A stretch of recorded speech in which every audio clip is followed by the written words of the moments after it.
Yes, sanibonani. Ninjani? Niyaphila. Let's hope niyaphila bafowethu. Mfoka Mkhonto nibingelelayo namhlanje. Ngiyabonga kakhulu. Ake ngithathe leli thuba ngiphinde ngamukele ngokukhethekile ama-new subscribers la ku-YouTube. Ngiphinde ngimukele onke ama-new followers ku-TikTok. Ngiyanibonga kakhulu. Ngiyanibonga kakhulu guys ngendlela enisapotha ngayo lama channel omabili ku-YouTube naku-TikTok. Ngiyanibonga kakhulu. I appreciate it. If you haven't subscribed la ku-YouTube, ngiyacela subscribe. If you haven't followed i-channel yethu ku-TikTok, please follow the channel. Usijoyine. Kuyashuba ngempela manje. Kuyashuba ngempela. Siyabonga kakhulu. Yingakho namhlanje nje ngithatha leli thuba ngithi ake nje ngi-engage nama-comments engiwatholayo la ku-YouTube, especially kule video engiyi-uploade izolo eqondene nokukhishwa kuka-SG wethu uCommander uFloyd Shivambu. Ngiyabona ukuthi baningi ebathintile le ndaba yokukhishwa ka-SG esikhundleni sakhe wayofakwa esikhundleni esisha eParliament. So ngike ngabheka nje ngazinika isikhathi ngathi ake ngibheke ama-comments ukuthi abantu bathini ngale ndaba. Ngiyabona cha ibathintile kakhulu abantu. Yingakho ngizobheka nje ngizoqala la ku-YouTube. Ngike ngathatha nje ama-comments awu-10 ku-YouTube. Ngaphinde ngathatha awu-10 ku-TikTok. Just nje ukubheka ukuthi abantu ba-responda kanjani kule ndaba ethinta uCommander uFloyd Shivambu. Lapha ku-YouTube ngibheke ngabona uDumisani Manyoni C5X. Ngizofunda nje kanjalo lama-comments bese ngihlaziya lokho abakushoyo ekugcineni. uDumisani Manyoni la ku-YouTube uthi ukuhlehla kwenqama kusho ukuthi isiyabaleka. uFloyd uyazi noma uyayazi into ayixoxe noZuma ngasese ngalesi sinqumo sanamhlanje. uDumisani lo. Yes. Right, bese kuba La Familia Swag. Uthi hayi mina ngiyabonga. Isikhathi sokudlala nginaso. I loved MKP kodwa kuyacaca ukuthi ubaba ulalela uDudu neqembu lakhe. Mina soze ngivotele uDudu. Ningaqhubeka nidlale bafowethu. Usho njalo La Familia Swag. Kube umenzi wangomane. Uthi still MKP no surrender. Usho njalo. Kube uCyril Lucky Zulu athi jikijela Mkhonto wesizwe jikijela. Ngizothatha ngokuthi uyayisupporta lo decision ethathiwe. Bese kuba noGogo Kubheka K6R. Uthi ukhuluma ngoNhlamulo Ndlela. Uthi uNdlela yena you can actually see the joy in his face when he calls uFloyd. Yenzekile intando yabo but they won't remove his intelligence. Brilliant guy with confidence. When he gave the speech, you feel motivated. He's an asset. Cream yo. Asazi bakwethu icela ivuthiwe. We love you Floyd. Whatever situation soma nawe. uGogo Kubheka loyo la ku-YouTube. Kube noMbongeni Mathenjwa. Mbongeni Mathenjwa 2056. Yeah, uthi ayi, this was wrong. It will be difficult to law senior politicians. If the media is celebrating, no, this is a blunder. Kusho uMbongeni Mathenjwa. Bese kuba noSabelo Jacob Dlamini. Sabelo Jacob Dlamini uthi MK now I believe istokfela somndeni. Kunini uDuduzile athi akahambe Floyd kube nje nginguFloyd ngabe ngiyeka lento. Umbono kaSabelo Jacob Dlamini loyo. Kube noMoses Ngesi uthi uMoses Ngesi Floyd is disciplined and politically matured. Is an incentive to the MKP. It takes a real person to be humble and detached from denial, defensive. Gwaza MKP, Gwaza, we need you, Commander Floyd, in Parliament. Your redeployment is a strategic move. Usho njalo-ke uMoses Ngesi. Kube noSihle Tsila. Ya, ngizothatha ukuthi uSihle Tsila noma uSihle Thela angazi. Uthi batshele mfoka Mkhonza. Bayathanda ukukhuluma into engekho. Bathengisa amaphepha abo ngamanga. Ilida ye-MKP iyayazi into eyenzayo, wena thula uzobona. Oh, shodla ukhuluma ngami ukuthi angitshela imedia. Mhlambe ukhulumela kule phuzu lokuthi ngithi abanye babhale indaba zokuthi sasishilo and all that. Ngizanthi ukhulumela lelo point. Kube no-Andile Nqensu 8836 or 3B angazi. Uthi mfoka Mkhonza uthi mfoka Mkhonza nale indawo abekwe kuyo uFloyd imfanele uzokwenza umsebenzi oncomekayo.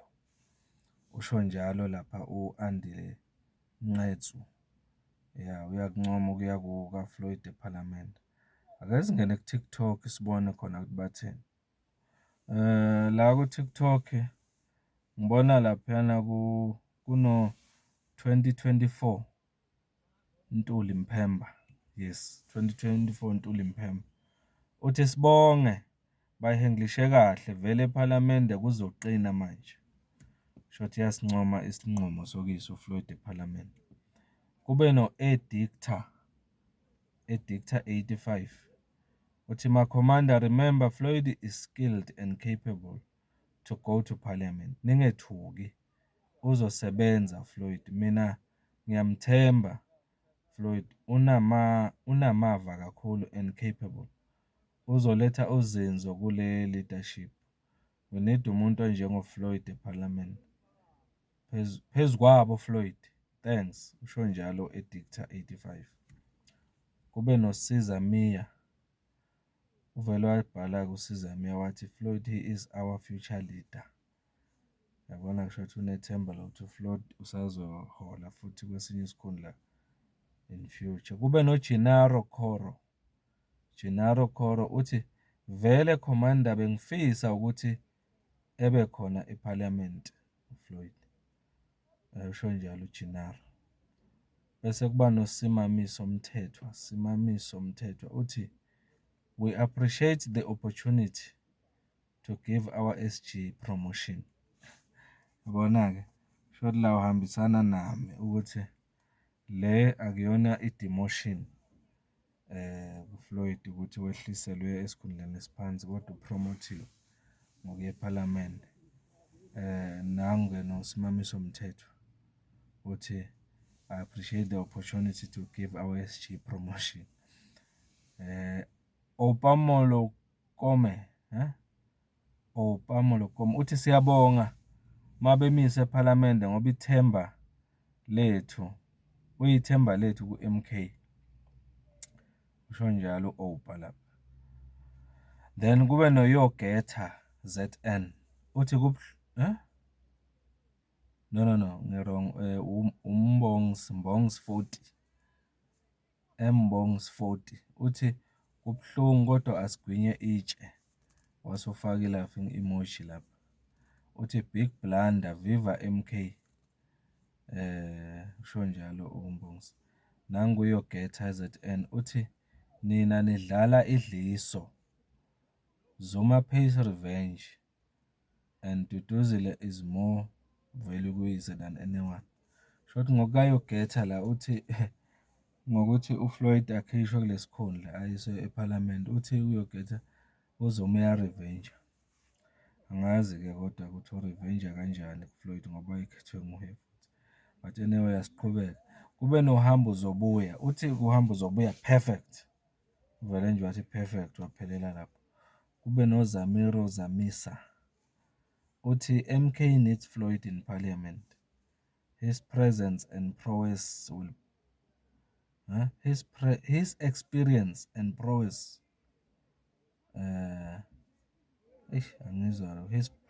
his experience and prowess will boost the MK caucus. Yeah, Zamiro Zamisa usho njalo uyakuncoma ukuya kaCommander Floyd eParliament. Injalo ke indaba bafethu. Ama-comments lawa engiwathola la ku-YouTube naku-TikTok. Wangihlezi ngisho ngithi ngiyawafunda ama-comments wenu bafethu ene ngiyajabula kakhulu ukuwabona because nami ayangisiza ngibone ukuthi abantu ba-react-a kanjani kuloko engikukhuluma la. I appreciate lento engiyithola lana-ke bafethu. Abantu banemibono yabo futhi siyayihlonipha la indlela abayichaza. Into engichazayo kuyo yonke le mibono noma lama-comments engiwafundela, akekho noyedwa othuka inhlamba. Cha, baveza nje imibono yabo ikukhombisa ukuthi ba-matured bonke labantu abakhomentayo.